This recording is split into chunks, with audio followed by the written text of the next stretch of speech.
C'est en ouvrant la porte du clapier que Lucette a été victime d'un étrange phénomène. Dressée sur ses pattes arrière, luisant comme un chocolat fondu d'amour sur une poire belle Hélène, Jeannot Lapin se tenait là, parfaitement immobile. Lucette, effrayée, a reculé. Emportée par son élan, elle s'en va dans le poulailler, où elle découvre la chair de ses poules, nues et figées. D'une couleur marron clair, subtilement rosée à l'endroit de la crête et du jabot, elle ne caquette plus. L'effarement succède à l'affolement.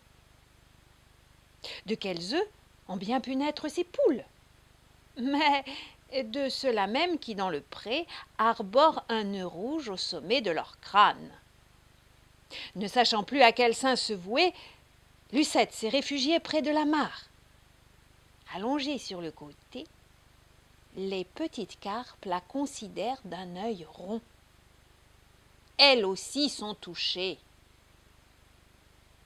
Nom de bougre! Lucette a couru jusqu'au village. Devant l'église, il y avait foule.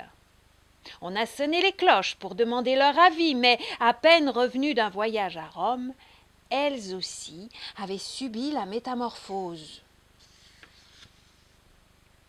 C'est alors que monsieur le curé est arrivé, avec les clés du mystère et de l'église.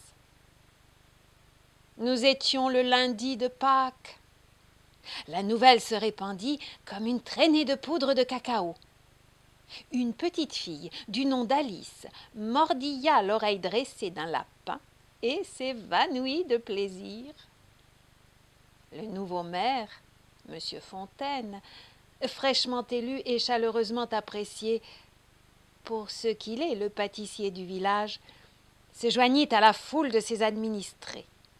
À son bras, un grand panier débordant de friandises laissait entrevoir qu'il n'était pas étranger à ces événements.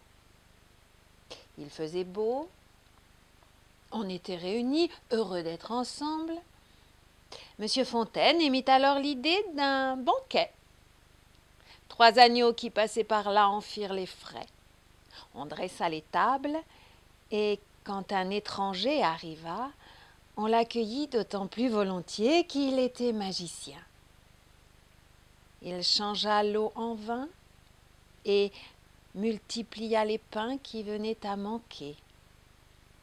Plus tard, on s'interrogea sur la nature de ce saltimbanque aux yeux très doux. Certains crurent se souvenir qu'il était le fils d'un charpentier. Puis le temps passa et on l'oublia. En vérité, l'histoire s'est déroulée comme je vous le dis, mais je ne suis que l'osier dont on fait les paniers.